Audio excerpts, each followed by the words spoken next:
Dans un hôpital où chaque seconde compte, une infirmière pas comme les autres affronte arrogance, mensonge et le pouvoir. Harper Bennett va tout risquer pour sauver des vies et révéler la vérité. Préparez-vous à découvrir son histoire.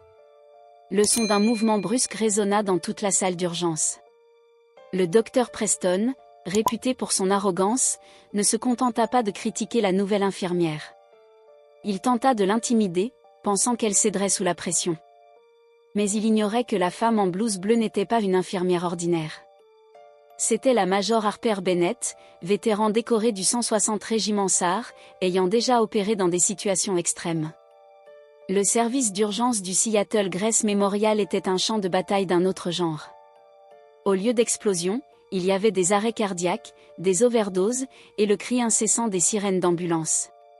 Harper se déplaçait avec calme et précision, observé avec étonnement par le personnel. À 32 ans, ses yeux reflétaient une expérience intense. Depuis 3 mois à l'hôpital, elle avait parlé à peine 50 mots à ses collègues. Elle accomplissait les tâches discrètes, nettoyer, réapprovisionner le matériel, prendre les quarts de nuit que personne ne voulait. Pour les autres, elle semblait invisible, une infirmière temporaire au passé inconnu. Mais chaque mouvement de Harper était précis, chaque geste réfléchi. Même confrontée à l'arrogance du docteur Preston, elle resta calme. Elle connaissait la valeur de la compétence et de la maîtrise de soi. Lorsque Preston ordonna des interventions, Harper suivit ses instructions, mais elle savait agir quand la situation l'exigeait. Un patient critique arriva, un ancien instructeur des forces spéciales. Harper détecta immédiatement une complication que personne d'autre n'avait remarquée. Sans perdre son sang-froid, elle prit les mesures nécessaires pour stabiliser le patient. Grâce à son expertise, elle sauva la vie de l'homme. Le docteur Preston, surpris et humilié, comprit que l'expérience et la discipline ne se mesuraient pas à l'autorité ou à l'arrogance. Harper, quant à elle, resta concentrée sur l'essentiel, protéger la vie de ses patients, malgré les défis et les personnalités difficiles autour d'elle. Son calme, son courage et sa détermination parlaient plus fort que tous les cris ou les insultes. Dans un hôpital où tout semblait suivre une routine normale, une infirmière nommée Harper se retrouva au centre d'une situation qui allait bouleverser sa vie. Ce jour-là, elle avait pris une décision médicale difficile pour sauver un patient en état critique. Mais au lieu d'être soutenue, elle fut accusée à tort par un chirurgien influent, plus soucieux de son image que de la vie humaine. Malgré son calme et son professionnalisme, Harper fut écartée brutalement de la salle d'urgence. Les regards se détournèrent, les voix se turent, mais certains membres du personnel savaient qu'elle avait fait ce qu'il fallait. En silence, ils lui témoignèrent un respect nouveau, discret mais sincère. Conduite hors de l'hôpital, Harper comprit que cette affaire dépassait largement une simple erreur médicale. Derrière les murs propres et lumineux se cachait un système de pression, de mensonges et de décisions étouffées par le pouvoir. Pourtant, elle ne montra aucune peur. Elle savait que la vérité finit toujours par refaire surface. Quelques heures plus tard, dans une salle froide et impersonnelle, on tenta de la faire céder. On lui proposa un accord injuste, renoncer à sa carrière pour que tout disparaisse. Harper refusa. Elle n'était pas seulement infirmière. Elle était aussi une femme entraînée à résister, à observer, à attendre le bon moment. Et ce moment arriva. Des preuves enfouies depuis des années commencèrent à émerger, dossiers modifiés, erreurs dissimulées, victimes réduites au silence. Harper n'était plus seule. D'autres employés, longtemps intimidés, trouvèrent le courage de parler. Ensemble, ils firent tomber un mur bâti sur l'abus de pouvoir. Ce jour-là, Harper ne se battit pas avec la force, mais avec la vérité. Et parfois, c'est la plus grande des victoires. Dans un hôpital où chaque seconde compte, une jeune infirmière nommée Harper Bennett se retrouve au cœur d'une situation qu'elle n'aurait jamais imaginée. Alors qu'elle venait de stabiliser un patient en état critique, une dispute éclate avec un chirurgien influent qui remet en cause ses décisions médicales. L'atmosphère devient lourde, les tensions montent, et au lieu de reconnaître le travail accompli, la hiérarchie choisit le silence et la pression.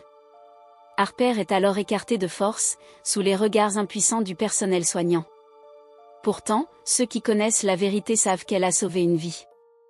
Ce moment marque un tournant, ce n'est plus une simple erreur médicale, mais un système entier qui tente de se protéger. Conduite au poste pour être interrogée, Harper reste calme. Elle ne se défend pas, ne crie pas, n'accuse personne. Elle attend. Car ce que personne ne sait encore, c'est que Harper n'est pas une infirmière ordinaire. Son passé, qu'elle avait volontairement laissé derrière elle, la rattrape. Un simple appel suffit à changer le cours des choses. En quelques minutes, la situation bascule. Des autorités fédérales interviennent, révélant que le patient qu'elle a sauvé n'était pas un inconnu, mais une personne sous protection spéciale. Les accusations s'effondrent une à une. La vérité commence alors à émerger, le chirurgien et l'administration de l'hôpital dissimulaient depuis longtemps des erreurs graves, étouffées par l'argent et le pouvoir. Harper n'était qu'un obstacle de plus à éliminer, jusqu'à ce qu'elle décide de ne plus se taire. Ce jour-là, elle comprend une chose essentielle. Le véritable courage n'est pas de se battre, mais de rester droit quand tout le système pousse à s'effondrer. Et cette bataille ne faisait que commencer. Le lendemain matin, le Seattle Grace Memorial semblait identique à ce qu'il avait toujours été, des couloirs blancs immaculés, des chariots de matériel qui cliquetaient sur le sol, des infirmières courant de service en service. Pourtant, pour Harper, chaque pas résonnait différemment. L'air semblait plus lourd, chargé de regards inquiets et de murmures étouffés. Elle savait qu'elle n'était plus simplement une infirmière parmi tant d'autres. Elle était désormais une figure de défi silencieux. Harper entra dans le vestiaire, retirant sa blouse bleue avec une lenteur mesurée.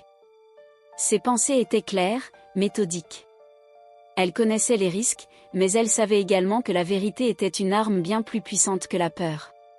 Le téléphone portable de son ancien régiment vibra sur le plan de travail. Un message succinct, on te soutient. Prépare-toi à agir. Elle respira profondément, laissant l'adrénaline se transformer en concentration. Ce n'était pas une simple confrontation contre un chirurgien arrogant ou une administration corrompue. C'était une bataille contre un système entier, un réseau où l'argent et l'influence cherchaient à étouffer la justice.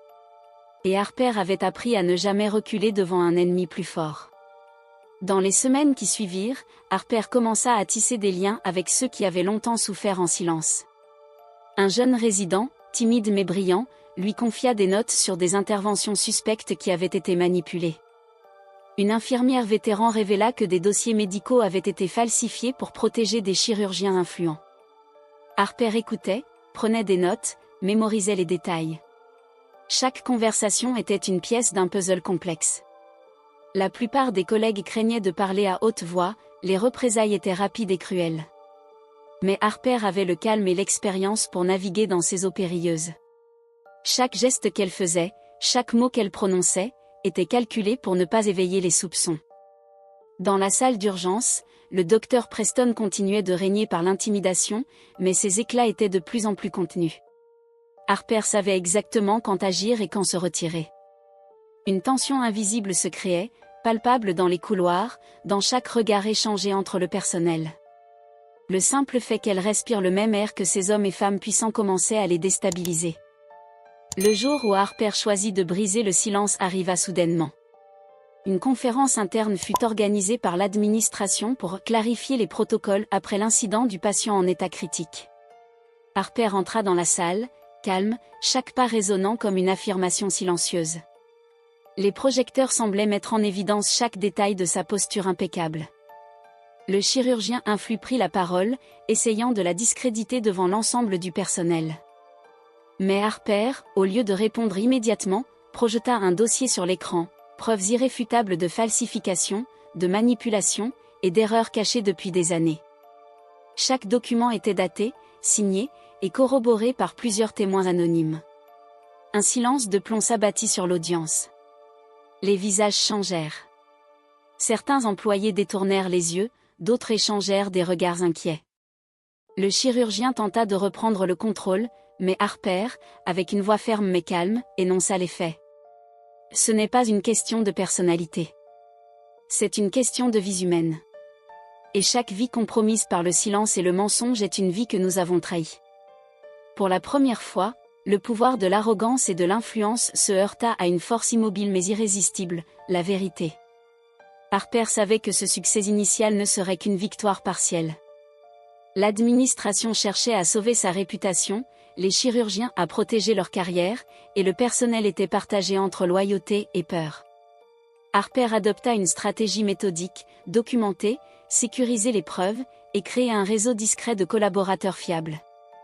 Elle installa des caméras sur les zones critiques de l'hôpital, obtint l'aide de journalistes spécialisés dans les enquêtes médicales et mobilisa son ancien régiment SAR pour garantir sa sécurité et celle de ses alliés. Chaque détail était prévu. Chaque erreur de l'adversaire pouvait devenir une preuve. Chaque mouvement calculé était destiné à exposer la vérité de manière irréfutable. Mais le système ne se rendit pas facilement. Le docteur Preston, désormais conscient que Harper était une force implacable, commença à multiplier les intimidations. Il falsifia des rapports, chercha à l'isoler socialement, et utilisa son influence pour retarder les inspections. Cependant, Harper avait anticipé chaque action. Elle connaissait le rythme des attaques psychologiques et savait comment répondre sans jamais perdre sa maîtrise. Un soir, alors qu'elle travaillait seule dans la salle d'urgence, elle reçut un message crypté de ses anciens collègues militaires. La phase 2 commence. Tu n'es plus seule. La sécurité était prête, les médias étaient informés, et la pression sur l'administration allait atteindre un point critique. Quelques semaines plus tard, le scandale éclata publiquement. Des enquêtes fédérales furent ouvertes, des médecins corrompus furent suspendus, et l'administration fut forcée de réévaluer ses pratiques. Harper devint un symbole silencieux de courage et de détermination. Son visage ne figurait pas sur les journaux, mais son influence était ressentie dans chaque protocole révisé, chaque politique modifiée. Le docteur Preston fut suspendu, ses excuses publiques n'étaient que des tentatives de sauver sa carrière. Mais Harper, fidèle à son éthique, ne chercha ni vengeance ni reconnaissance personnelle. Sa victoire était celle de la vérité, de la compétence et de l'intégrité. Après ces événements, Harper ne retourna jamais à la routine normale d'une infirmière. Elle fut sollicitée pour former des équipes de crise, intervenir dans des situations extrêmes, et conseiller sur des cas sensibles dans le pays entier. Mais son cœur restait fidèle à un principe, protéger les vies humaines, et ce, peu importe la pression ou le danger. Dans les couloirs de Seattle Grace Memorial, son nom devint une légende silencieuse.